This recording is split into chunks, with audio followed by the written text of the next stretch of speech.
Every day, a large portion of the population is at the mercy of a rising technology, yet few actually understand what it is. Artificial intelligence. You know, HAL 9000 and Marvin the Paranoid Android.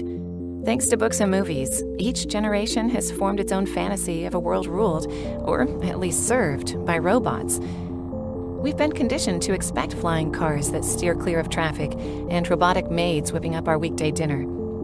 But if the age of AI is here, why don't our lives look more like the Jetsons? Well, for starters, that's a cartoon. And really, if you've ever browsed Netflix movie suggestions or told Alexa to order a pizza, you're probably interacting with artificial intelligence more than you realize. And that's kind of the point. AI is designed so you don't realize there's a computer calling the shots. But that also makes understanding what AI is, and what it's not, a little complicated. In basic terms, AI is a broad area of computer science that makes machines seem like they have human intelligence. So it's not only programming a computer to drive a car by obeying traffic signals, but it's when that program also learns to exhibit signs of human-like road rage.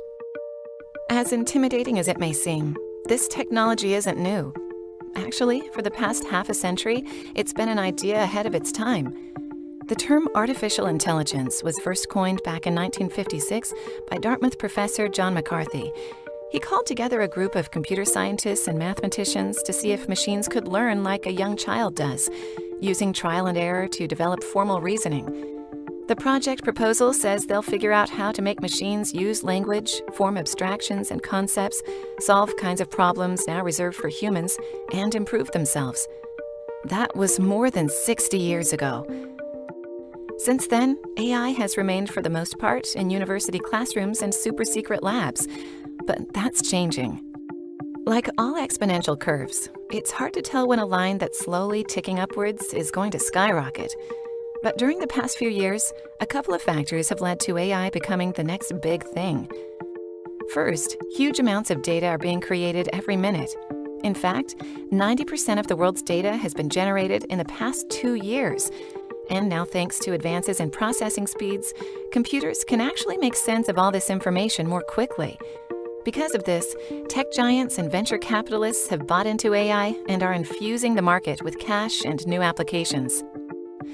Very soon, AI will become a little less artificial and a lot more intelligent.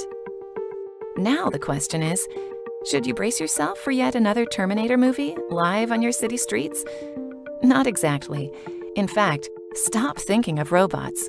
When it comes to AI, a robot is nothing more than the shell concealing what's actually used to power the technology. That means AI can manifest itself in many different ways. Let's break down the options. First, you have your bots. They're text-based and incredibly powerful, but they have limitations.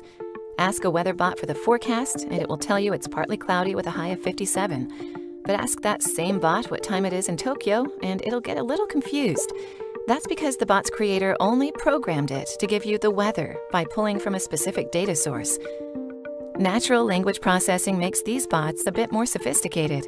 When you ask Siri or Cortana where the closest gas station is, it's really just translating your voice into text, feeding it to a search engine, and reading the answer back in human syntax. So in other words, you don't have to speak in code. At the far end of the spectrum is machine learning, and honestly, it's one of the most exciting areas of AI. Like a human, a machine retains information and becomes smarter over time. But unlike a human, it's not susceptible to things like short-term memory loss, information overload, sleep deprivation, and distractions. But how do these machines actually learn? Well, while it may be easy for a human to know the difference between a cat and a dog, for a computer, not so much.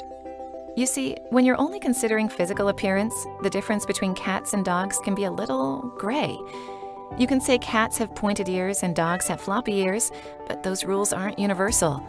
Between tail length, fur texture, and color, there are a lot of options. And that means a lot of tedious rules someone would have to program manually to help a computer spot the difference.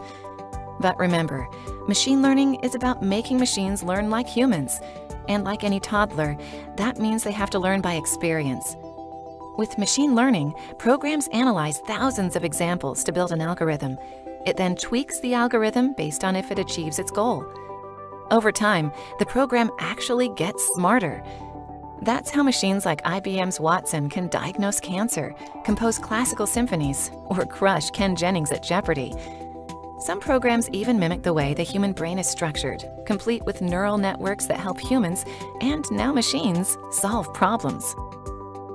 Generations have long imagined the ramifications of AI, visualizing a society where machines seek revenge and wreak havoc on human society. However, the more logical and pressing question is, how will AI affect your job? Will it make your work obsolete? Just like the Industrial Revolution, it's not human versus machine, it's human and machine versus problem.